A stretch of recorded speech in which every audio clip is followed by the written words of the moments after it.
بسم اللہ الرحمن الرحیم۔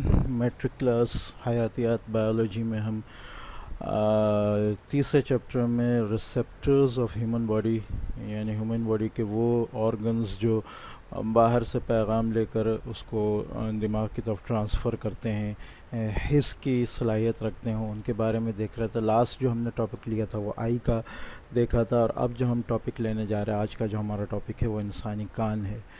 ٹھیک ہے، تو انسانی کان کو اگر ہم مختصر طور پر دیکھیں، اس کے اعضاء کو، اس کے حصوں کو، تو یہ اس کو ہم تین حصوں میں جو ہے وہ تقسیم کر سکتے ہیں۔ پہلا ایکسٹرنل ایئر، جس کے تین حصے ہیں: پنا، آڈیٹری کینال اور ایئر ڈرم۔ ٹھیک ہے، آواز کی نالی، اور یہ جو ہے اس کو اگر ہم اردو میں کہیں تو کان کا پردہ۔ ٹھیک ہے، دوسرا حصہ جو ہے وہ یہ جو ایئر ڈرم ہے یا کان کا جو پردہ ہے، یہ جو ہے یہ بیرونی کان اور درمیانی کان کو جو آپس میں ایک دوسرے سے الگ کرتا ہے۔ تو مڈل ایئر، درمیانی کان کے جو حصے اگر ہم لیے جائیں تو یہ تین ہیں، جن میں پہلا میلیس ہے، انکس، اسٹیپس۔ ٹھیک ہے، اس میں اسٹیپس جو ہے درمیانی کان کو اندرونی کان سے جو ہے جدا کرتا ہے۔ یہاں جو اگر ہم لیں تو یہاں بھی اندرونی کان کے تین حصے ہیں، جن میں سیمی سرکولر کینالز، ٹھیک ہے، سیمی سرکولر نالیاں، ویسٹیبلز اور کوکلیا، یہ تین حصے ہیں۔ اب اگر ہم ان حصوں کی بات کریں کہ یہ کیا کیا ہیں، تو اگر ہم ایکسٹرنل کینال میں سب سے پہلے لے لیں پن، اس میں تینوں کو، تو یہ پنا جو ہے یہ کان کا بیرونی حصہ ہوتا ہے۔ اگر ہم تصویر میں دیکھیں کہ جو بونز کا تو ہوتا ہے، لیکن یہ ہلکی نرم بونز ہوتی ہیں، ٹھیک ہے، اور اس کے اوپر اسکن کی کورنگ ہوتی ہے، یہ حصہ جو ہے یہ پنا کہلاتا ہے۔ ٹھیک ہے، اس کے بعد اندر جو ہے آڈیٹری کینال ہوتی ہے، ٹھیک ہے، جو آواز کو اندر کی طرف لے کر جاتی ہے۔ اس تصویر میں اگر ہم دیکھ لیں تو یہ آڈیٹری کینال ہے، ٹھیک ہے۔ اس کے بعد آگے جو ہے وہ ایئر ڈرم آتا ہے، ٹھیک ہے۔ یہاں اس تصویر کو ہم بعد میں دیکھتے ہیں، پہلے کتاب کی تصویر کا یہاں ایئر ڈرم ہے، ٹھیک ہے۔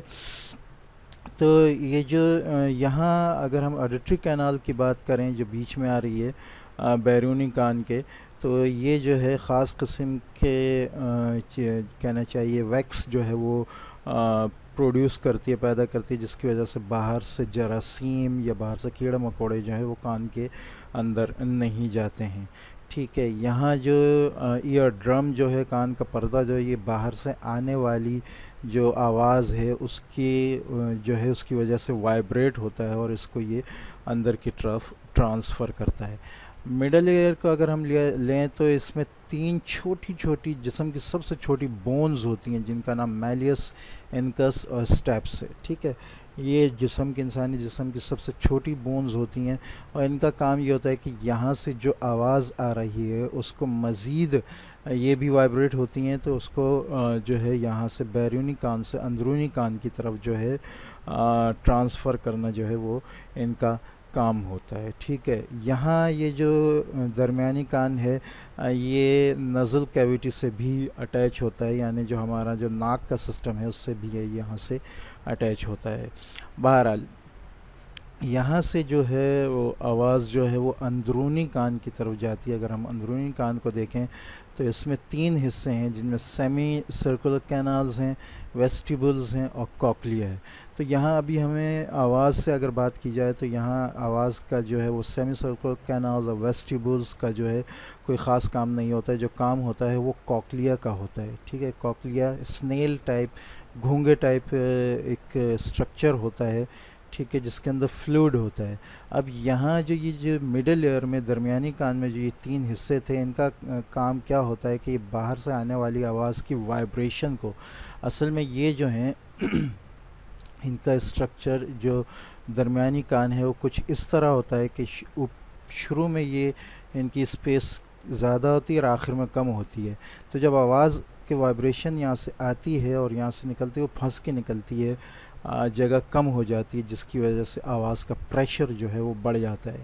اور اس پریشر کو بڑھانے کی وجہ کیا ہوتی ہے کہ آگے جا کر جو ہے کوکلیا کے اندر لیکوڈ موجود ہوتا ہے، تو لیکوڈ میں وائبریشن کی جو ہے وہ آگے پہنچانے کی جو ہے زیادہ فورس کی ضرورت ہوتی ہے، اس لیے یہ جو مڈل ایئر جو ہے یہ اس کو زیادہ وائبریٹ کر کے جو ہے اس کو آگے انر ایئر کی طرف جو ہے وہ بھیجتا ہے تاکہ وہ لیکوڈ میں سے گزر کے آگے کی طرف جا سکے.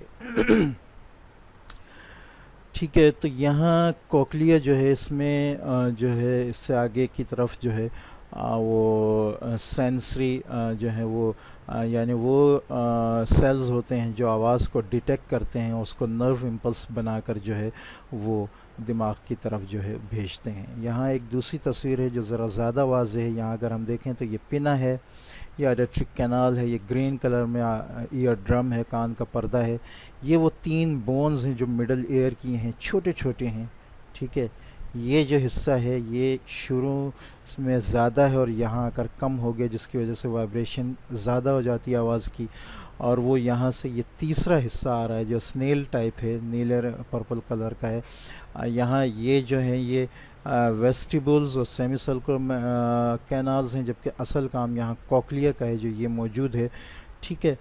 اس میں جو ہے لیکوڈ فلوئڈ موجود ہوتا ہے اور یہاں سے آواز جو ہے اس فلوئڈ کے ذریعے اندر نرو امپلس بن کر جو ہے وہ آگے جو ہے دماغ کی طرف جاتی ہے اور دماغ پھر وہ پیغام دیتا ہے کہ ہم نے کیا آواز سنی ہے. اچھا, یہاں جو دو حصے اور آئے جو کہ آخری انٹرنل ایئر میں ہیں, سیمی سرکولر کینالز اور ویسٹیبلز.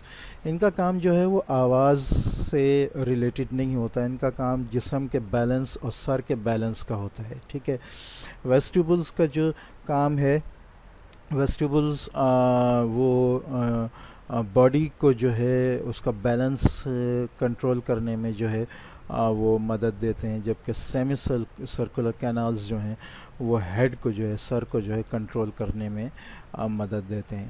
اچھا, یہاں اگر ہم لاسٹ میں انہوں نے ایک بات اور بتائی ہے, لائٹ اور ساؤنڈ کا جو ہے ذکر کیا ہے. بات انہوں نے یہاں جو مختصر اگر ہم ذکر کریں اس کا, تو وہ یہ بتائی ہے کہ جب بجلی کڑکتی ہے تو ہمیں بجلی جو ہے وہ جلدی نظر آتی ہے, جبکہ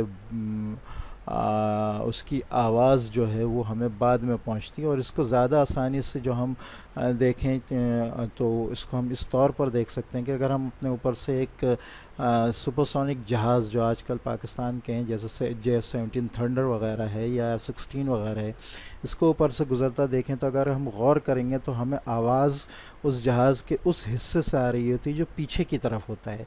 ٹھیک ہے.